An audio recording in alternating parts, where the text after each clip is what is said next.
Les 3 dernières semaines, là, celles que je viens de passer, resteront certainement la période la plus difficile psychologiquement, la plus stressante de toute ma rééducation. Paradoxalement, c'est aussi la période pendant laquelle je connaîtrai sûrement la plus grande évolution. Je vous explique.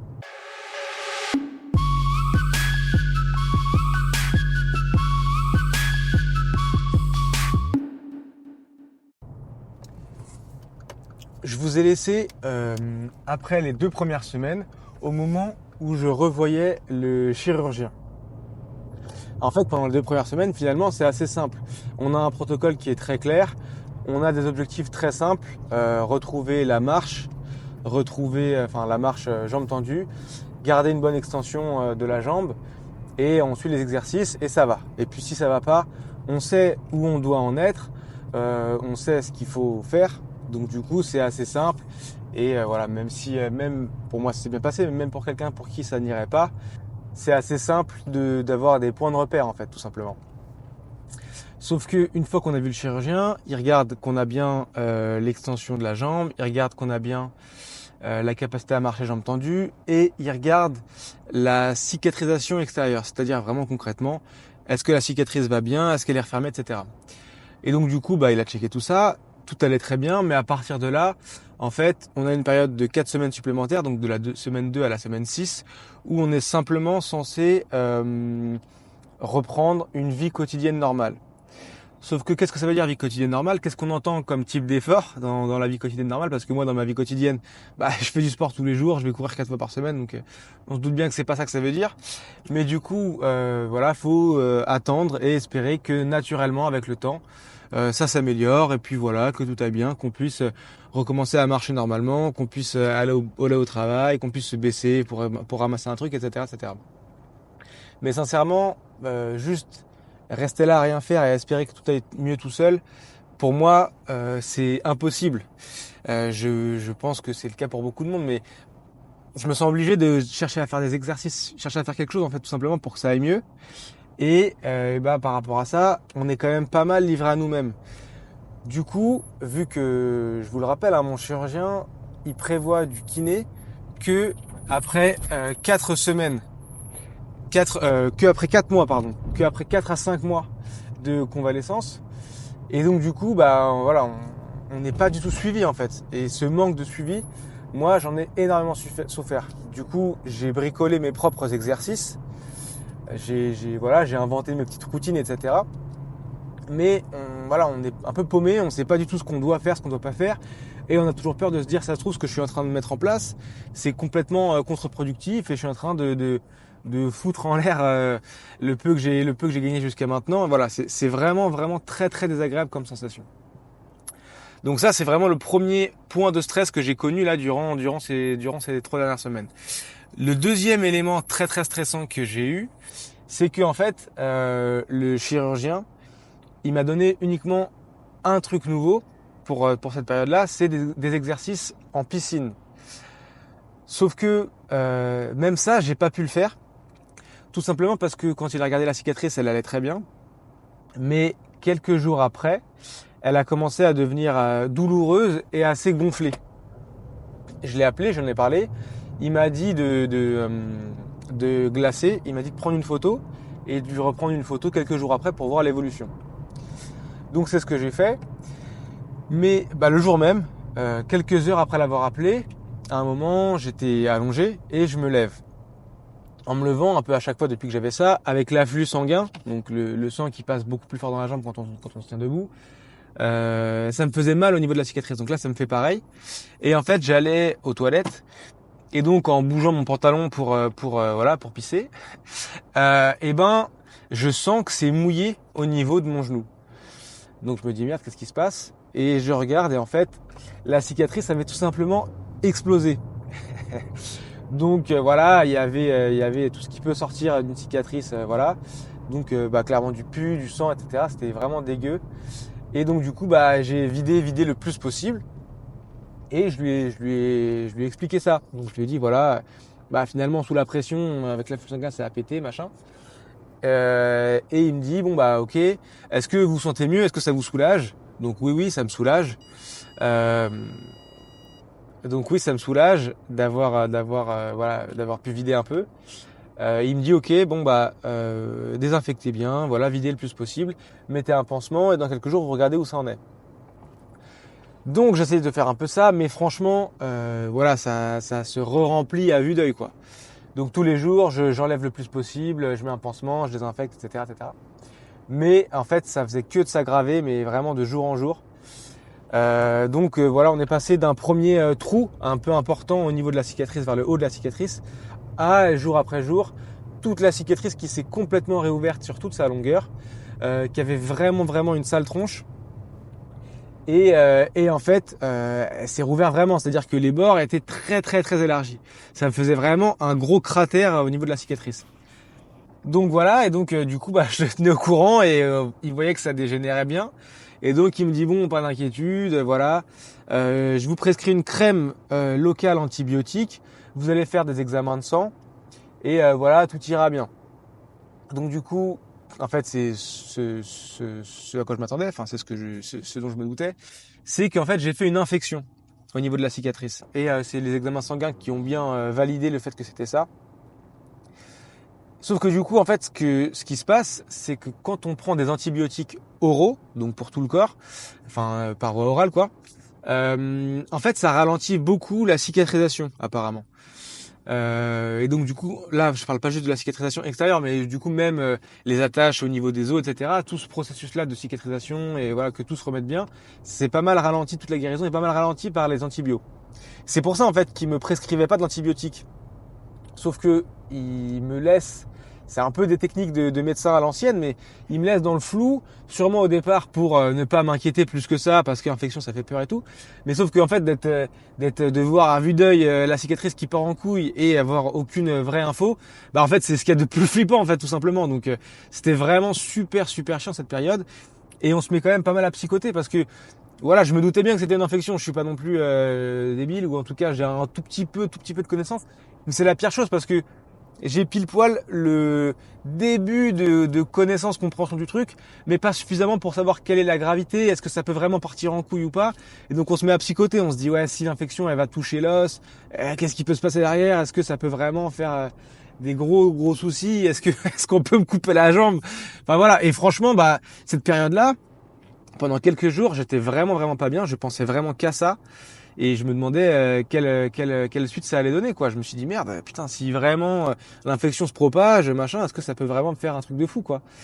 Et donc voilà, franchement, cette période-là, c'était super stressant. Donc, en fait, ce qui s'est passé, c'est que j'ai eu l'impression de perdre un peu de temps à ce moment-là.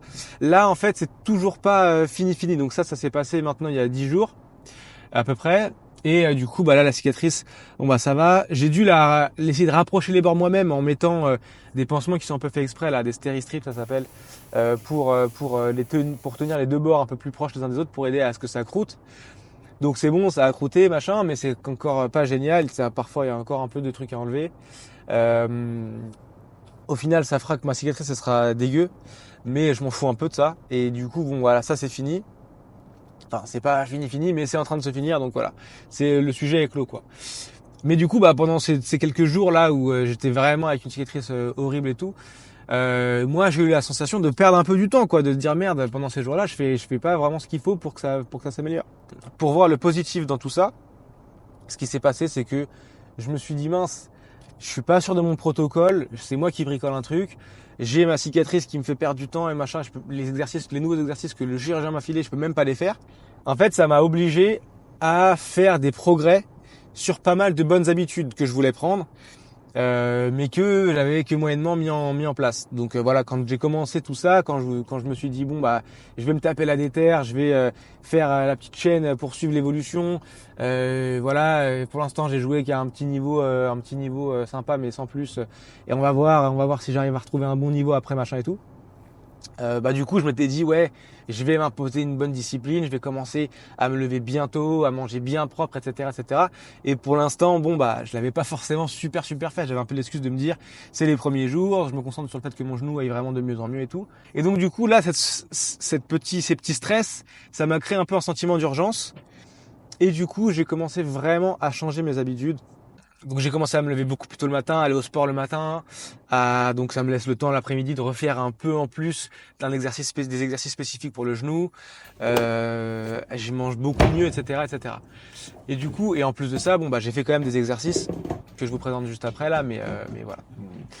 Et donc du coup, bah franchement, vous le verrez, je vais vous montrer un peu l'évolution qu'il y a eu entre semaine 2 et là, on est dans la semaine 5 là. Je vous montrerai un peu l'évolution qu'il y a eu et c'est vraiment, vraiment encourageant quoi. Et donc du coup, de tout ça, de tout ce stress, j'en tire quand même du positif parce que euh, évolution concrète au niveau de ce que je peux faire avec mon genou et aussi évolution dans mes habitudes et tout. Et ça, je me dis que si j'arrive à le maintenir, et pour l'instant ça va, j'arrive à assumer à peu près, ça va vraiment me permettre de mettre en place ce que je voulais et d'avoir aucune excuse et de me dire vraiment je suis en train d'aller dans la bonne voie et bien d'avancer quoi. Donc on verra bien ce que ça donne, hein, ça se trouve ce sera pas suffisant pour faire des miracles, mais c'est en ça où pour moi c'est vraiment l'évolution la plus marquante que je pouvais avoir parce que c'est là où j'ai commencé à apprendre à mettre en œuvre les habitudes que je voulais mettre en œuvre depuis longtemps quoi. Voilà. Maintenant je vais vous parler des exercices que j'ai pu faire. Mais j'insiste, c'est mon propre bricolage. Je sais pas forcément si c'était des bons choix ou pas que j'ai fait, et j'ai hâte de pouvoir vous présenter du vrai suivi avec un kiné pour que les exercices que je vous montre ils soient entre guillemets fiables, qui viennent d'un kiné et que c'est pas juste moi qui bricole quoi. Voilà. Du coup, en fait, de toute façon, pendant les premiers temps de ma rééducation, j'avais forcément prévu de passer par un petit arc musculation, donc plutôt haut du corps, sangle abdominal les quelques exercices qui engagent un peu les jambes mais légers au début. Voilà, en tout cas un vrai arc muscu parce que je n'en avais pas vraiment fait et donc je me disais que c'était l'occasion de le faire. Donc du coup j'ai fait des grosses séances de muscu un peu tous les jours. Et je vais pas vous détailler toutes mes séances de muscu parce que bon, je suis pas forcément un spécialiste non plus, mais voilà, et puis le haut du corps, on s'en fout un peu par rapport à l'objet de la chaîne, hein. Mais mais du coup, j'ai quand même inclus des exercices qui engageaient un peu le genou, qui faisaient un peu travailler le genou. Et donc du coup, ça, je vais pouvoir un peu vous les montrer. Donc déjà, peut-être premier sujet, ça va être quelques exercices de gainage, donc plutôt sangle abdominal, dans lesquels j'avais des appuis sur mes pieds.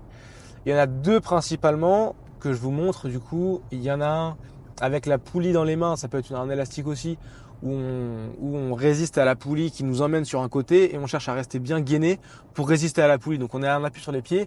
Cet exercice-là, je l'ai un peu commencé, après j'ai un peu baissé la charge parce que dans un sens ça allait très bien, mais dans le sens où j'avais le pied, enfin la jambe droite du coup, qui est la jambe opérée, à l'extérieur, avec la traction, devoir résister, je sais pas, il y avait un angle où il y avait une petite sensation un peu bizarre.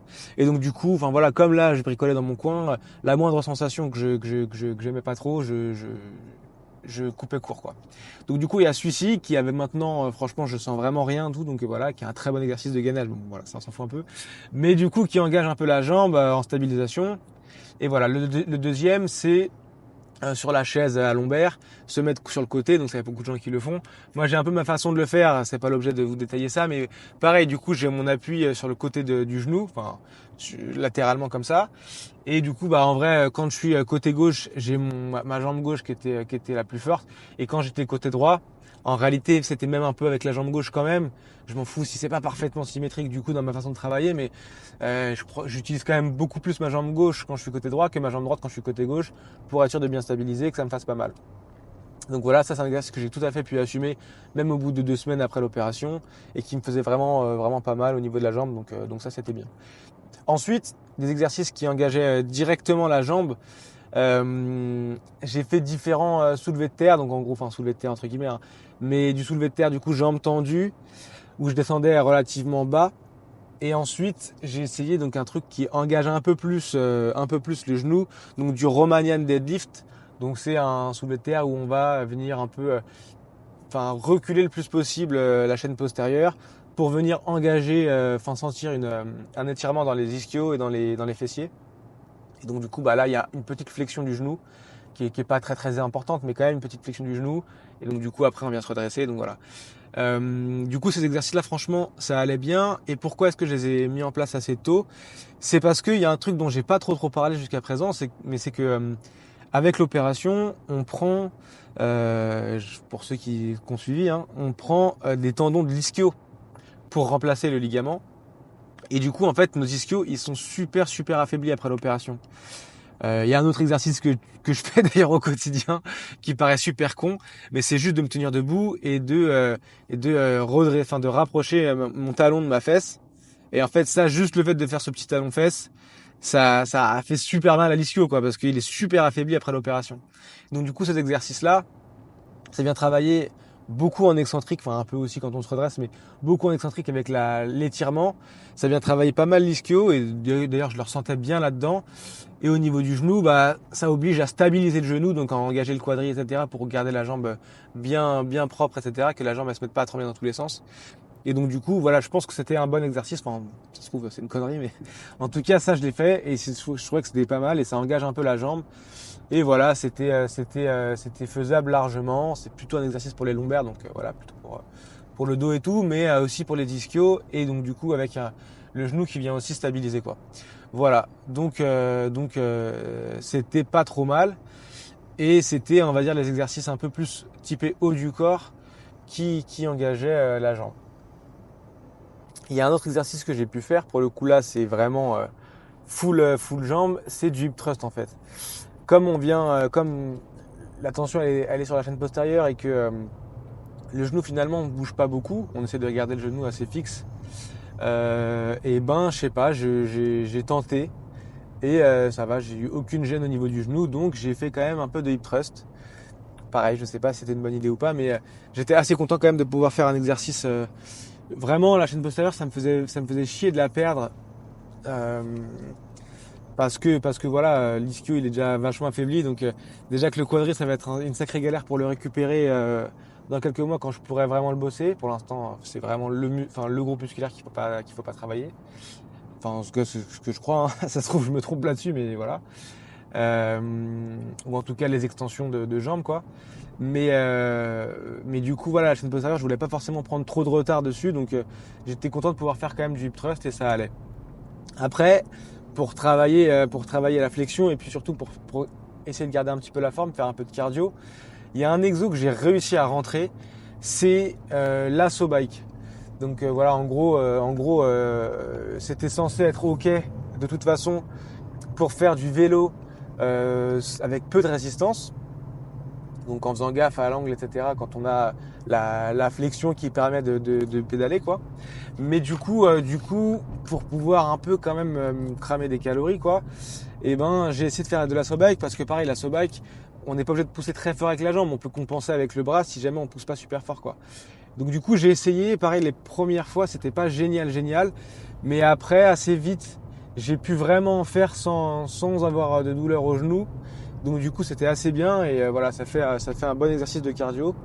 Donc ça c'était bien. Après j'ai fait aussi un peu de skieur pour ceux qui connaissent, où du coup le genou normalement il prend pas trop, donc voilà. Mais ça c'est pas un exercice qui est super fun, donc j'en ai pas forcément fait 50 fois. Mais voilà. Voilà au niveau des exos que j'ai fait, j'ai quand même pas mal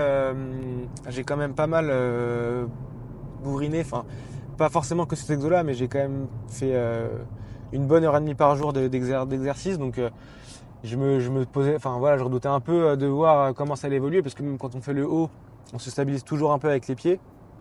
Et franchement, de bonnes sensations. J'ai pas ressenti de vraie gêne au niveau du genou. Et puis de toute façon, voilà, je sais pas, j'en suis pas à ma première blessure, donc les grands principes de la rééducation, je pense que je les ai un peu en tête.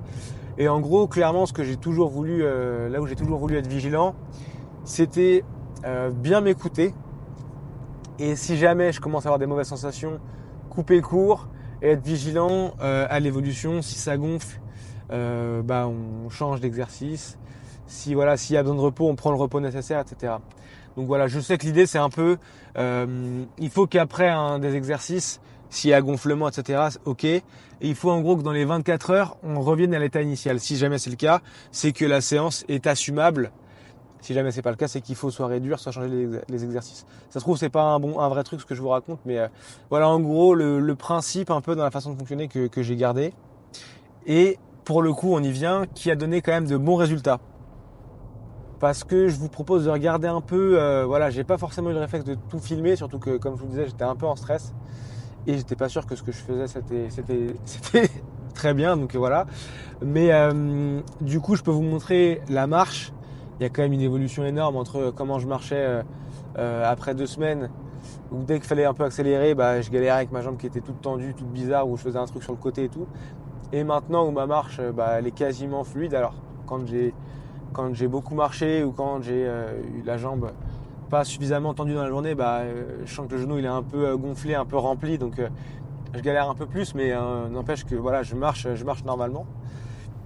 Donc du coup voilà, évolution énorme. Après je peux vous montrer sur un squat la différence d'amplitude que je peux avoir, le niveau auquel je peux descendre par rapport à ce que je pouvais faire. Il y a quand même une grosse évolution en 3 semaines. C'est probablement normal, mais en tout cas c'est quand même assez agréable pour nous quand on voit vraiment une évolution comme ça. Après je peux vous montrer un truc du quotidien. Je vous montre mettre mes chaussettes. Ça je sais que j'ai pensé à le filmer, donc je peux vous montrer quand je mettais mes chaussettes il y a 3 semaines et maintenant. Voilà, maintenant je la mets normalement, je redresse ma jambe, il n'y a pas de souci, je me tiens en équilibre aussi sur la jambe droite.